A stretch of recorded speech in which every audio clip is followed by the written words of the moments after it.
হরে কৃষ্ণ। আজ 10ই আষাঢ় 1433 25শে জুন 2026 বৃহস্পতিবার, পাণ্ডবা নির্জলা একাদশী। এই পবিত্র দিনে আমি ভাগবত পাঠ করছি। আজ আমি পাঠ করছি ভাগবতের চতুর্থ স্কন্দ দ্বিতীয় ভাগ, ষড়বিংশতি অধ্যায়, পুরঞ্জনের মৃগয়ায় গমন এবং তার মহিষীর ক্রোধের শ্লোক 4 থেকে 6। অচ্যুতম কেশবম কৃষ্ণ দামোদরম রাম নারায়ণম জানকী বল্লভম। শ্লোক 4। চচার মৃগয়াং তত্র দৃপ্ত আত্মেষু কার্মুক বিহায় জয়াম তদর্হং মৃগব্যসনলালস। অনুবাদ: যদিও রাজা পুরঞ্জনের পক্ষে এক পলকের জন্যও তার মহিষীর সঙ্গ ত্যাগ করা অসম্ভব ছিল, তবুও মৃগয়া করার বাসনায় অত্যন্ত অনুপ্রাণিত হয়ে তিনি মহাগর্বে তার ধনুক ও বাণ গ্রহণ করে তার পত্নীর কথা চিন্তা না করে বনে গিয়েছিলেন। তাৎপর্য: এক প্রকার শিকার হচ্ছে স্ত্রী শিকার। বদ্ধজীব কখনোই এক স্ত্রীতে সন্তুষ্ট হয় না। যাদের ইন্দ্রিয় অত্যন্ত অসংযত, বিশেষ করে তারা বহু স্ত্রী শিকার করার চেষ্টা করে। রাজা পুরঞ্জন যে তার ধর্মপত্নীর সঙ্গ পরিত্যাগ করে বনে মৃগয়া করতে গিয়েছিলেন, তা বদ্ধজীবের ইন্দ্রিয় সুখভোগের জন্য বহু রমণী শিকার করার চেষ্টার প্রতীক। রাজা যেখানেই যান না কেন সবসময় তার মহিষীকে তার সঙ্গে নিয়ে যাওয়ার কথা, কিন্তু রাজা বা বদ্ধজীব যখন ইন্দ্রিয় সুখভোগের বাসনায় অত্যন্ত প্রভাবিত হয়ে পড়ে, তখন আর তার ধর্মনীতির কথা মনে থাকে না। পক্ষান্তরে সে তখন মহাগর্বে আসক্তি ও বিরক্তিরূপ ধনুক ও বাণ গ্রহণ করে। আমাদের চেতনা সর্বদাই এই দুইভাবে কাজ করছে, ঠিকভাবে এবং ভুলভাবে। মানুষ যখন রজগুণের দ্বারা প্রভাবিত হয়ে তার মর্যাদার গর্বে অত্যন্ত গর্বিত হয়, তখন সে ঠিক পথ পরিত্যাগ করে ভুল পথ গ্রহণ করে। ক্ষত্রিয় রাজাদের কখনো কখনো বনে গিয়ে হিংস্র পশুদের বধ করার উপদেশ দেওয়া হয়, যাতে তারা কিভাবে বধ করতে হয় তা শিখতে পারেন। তার উদ্দেশ্য কখনোই ইন্দ্রিয়ের তৃপ্তি সাধন নয়। পশু মাংস আহার করার জন্য পশু হত্যা করা মানুষদের জন্য নিষিদ্ধ। ইতি শ্লোক 4। শ্লোক 5। আশুরিং বৃত্তিমাশ্রিত্য ঘ্রাত্তা নিরনুগ্রহ নুহনন্নিশীতৈর্বার্ণৈর্বনেষু বনগোচরান। শ্লোক 5। আশুরিং বৃত্তিমাশ্রিত্য ঘ্রাত্তা নিরনুগ্রহ নহনন্নিশীতৈর্বাণৈর্বনেষু বনগোচরান। অনুবাদ: রাজা পুরঞ্জন তখন আসরিক বৃত্তির দ্বারা প্রবলভাবে প্রভাবিত হয়েছিলেন এবং তার ফলে তার হৃদয় অত্যন্ত কঠিন ও নির্দয় হয়ে উঠেছিল এবং তিনি তীক্ষ্ণ বাণের দ্বারা নির্বিচারে বনের বহু নিরীহ পশুবধ করেছিলেন। তাৎপর্য: মানুষ যখন তার পদগর্ভে অত্যন্ত গর্বিত হয়, তখন সে রজ ও তমগুণের দ্বারা প্রভাবিত হয়ে অসংযতভাবে ইন্দ্রিয় সুখভোগের চেষ্টা করে। মানুষের এই প্রবৃত্তিকে এখানে আসরিক বলে বর্ণনা করা হয়েছে। মানুষ যখন আসরিক ভাবাপন্ন হয়, তখন নিরীহ পশুদের প্রতি তার কোনো রকম দয়া থাকে না। তার ফলে তারা পশু হত্যা করার জন্য বিভিন্ন কসাইখানা খোলে। তাকে বলা হয় শুনা বা হিংসা, অর্থাৎ জীব হত্যা। কলিযুগে রজ ও তমগুণের প্রভাব বৃদ্ধি পাওয়ার ফলে সমস্ত মানুষেরাই আসরিক হয়ে গেছে। তাই পশুমাংস আহার তাদের কাছে অত্যন্ত প্রিয় এবং সেই উদ্দেশ্যে তারা বিভিন্ন প্রকার কসাইখানা খুলেছে। এই কলিযুগে দয়ার বৃত্তি প্রায় লোপ পেয়েছে। তার ফলে মানুষে মানুষে এবং রাষ্ট্রে রাষ্ট্রে সর্বদা যুদ্ধ বিগ্রহ হচ্ছে। মানুষেরা বোঝে না যে যেহেতু তারা অবাধে পশু হত্যা করছে, তাই তারাও মহাযুদ্ধে পশুর মতো বলি হবে।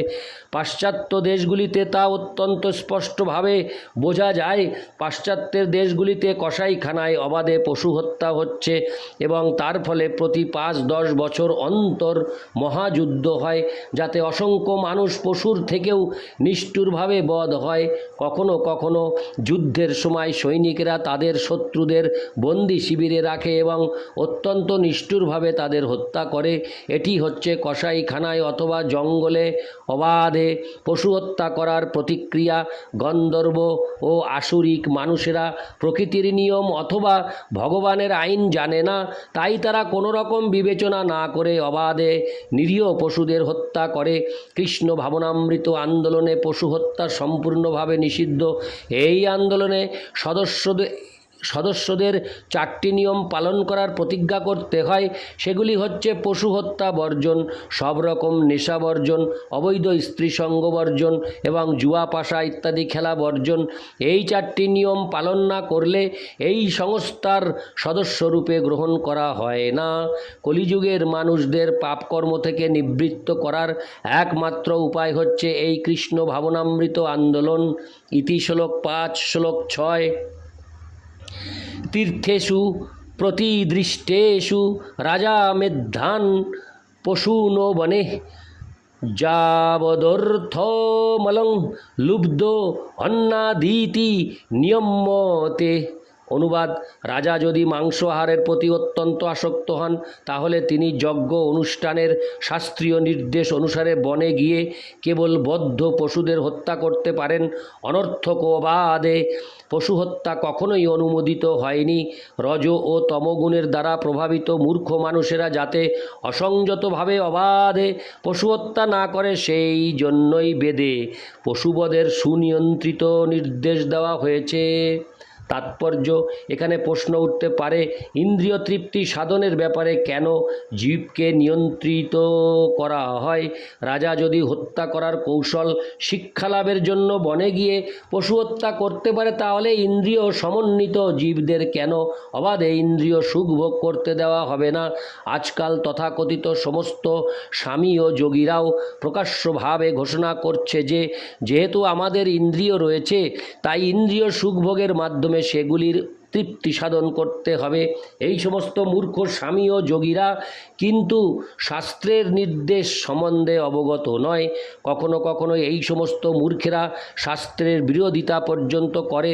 তারা প্রকাশ্যভাবে জনসাধারণের কাছে ঘোষণাও করে যে শাস্ত্র গ্রন্থের কোনো আবশ্যকতা নেই।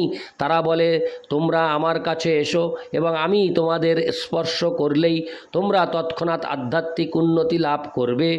যেহেতু আসুরিক ব্যক্তিরা প্রতারিত হতে চায় তাই তাদের প্রতারণা করার জন্য বহু প্রতারক এসেছে। এই কলিযুগের বর্তমান সময়ে সমগ্র মানব সমাজ প্রতারক ও প্রতারিতের সমাজে পরিণত হয়েছে। সেই জন্য বৈদিক শাস্ত্রে ইন্দ্রিয় সুখভোগের যথাযথ পন্থা প্রদর্শিত হয়েছে। এই যুগে সকলেই প্রায় মাছ মাংস খেতে চায়, মদ্যপান করতে চায় এবং মৈথুন সুখ উপভোগ করতে চায়। তাই বৈদিক শাস্ত্রে বিবাহের মাধ্যমে স্ত্রী সঙ্গ করার, মা কালীর কাছে যথাযথভাবে বলি দেওয়ার মাধ্যমে পশু মাংস আহার করার এবং সুনিয়ন্ত্রিতভাবে আসক পান করার নির্দেশ দেওয়া হয়েছে। এই শ্লোকে নিয়মমতে শব্দটি সেই কথাই ইঙ্গিত করে। পশু হত্যা, আসক পান ও স্ত্রী সঙ্গ সুনিয়ন্ত্রিতভাবে করা উচিত। নিয়ম মানুষের জন্য, পশুদের জন্য নয়। রাস্তায় পরিবহনের নিয়ম মানুষদের বলে দেয় রাস্তার ডান দিকে অথবা বাঁ দিকে থাকতে। এই নিয়ম কেবল মানুষদের জন্য, তা পশুদের জন্য নয়। কোনো পশু যদি সেই নিয়ম লঙ্ঘন করে তাহলে তাকে কখনো দণ্ড দেওয়া হয় না, কিন্তু কোনো মানুষ যদি তা করে তাহলে তাকে দণ্ড দেওয়া হয়। বেদ পশুদের জন্য নয়, মানুষদের উপলব্ধির জন্য। কোনো মানুষ যদি কোনো রকম বিচার বিবেচনা না করে বেদের বিধি নিষেধগুলি লঙ্ঘন করে তাহলে যথাসময়ে তাকে দণ্ড ভোগ করতে হয়। তাই কাম বাসনার দ্বারা প্রভাবিত হয়ে ইন্দ্রিয় সুখ ভোগ করা উচিত নয়। পক্ষান্তরে বেদের নির্দেশ অনুসারে নিজেকে সংযত করা উচিত। রাজাকে যে বনে গিয়ে পশু হত্যা করার অনুমতি দেওয়া হয়েছে তা ইন্দ্রিয় সুখ ভোগের জন্য নয়। হত্যা করার কলা নিয়ে আমরা কেবল পরীক্ষা নিরীক্ষা করতে পারি না। রাজা যদি চোর ও বদমাশদের সঙ্গে বোঝাপড়া করতে ভয় পায় এবং ঘরে বসে আরামে নিরীহ পশুদের হত্যা করে তাদের মাংস আহার করে, তাহলে সে অবশ্যই তার পথ থেকে বিচ্যুত হবে। যেহেতু এই যুগে রাজারা এইভাবে আসরিক ভাবাপন্ন হয়ে উঠেছে, তাই প্রকৃতির নিয়মে প্রতিটি দেশেই রাজতন্ত্র লোপ পেয়েছে। এই যুগে মানুষেরা এতই অধঃপতিত হয়েছে যে একদিক দিয়ে তারা বহু বিবাহ বন্ধ করছে এবং অন্য দিকে তারা কতভাবে স্ত্রী স্বীকার করছে। বহু ব্যবসায়ী প্রতিষ্ঠানে প্রকাশ্যভাবে বিজ্ঞাপন দেওয়া হচ্ছে যে অমুক ক্লাবে অথবা অমুক দোকানে অর্ধনগ্ন যুবতী পাওয়া যায়। এইভাবে যুবতীরা আধুনিক সমাজের ইন্দ্রিয় সুখভোগের সামগ্রীতে পরিণত হয়েছে। কিন্তু বেদের নির্দেশ অনুসারে কোনো মানুষের যদি একাধিক স্ত্রী উপভোগ করার প্রবণতা থাকে, যা অনেক সময় উচ্চতর বর্ণের মানুষদের মধ্যে দেখা যায়, যথা ব্রাহ্মণ, ক্ষত্রিয়, বৈশ্য এবং এমনকি কখনো কখনো শূদ্রদের মধ্যেও, তখন তাকে একাধিক পত্নী গ্রহণের অনুমতি দেওয়া হয়েছে।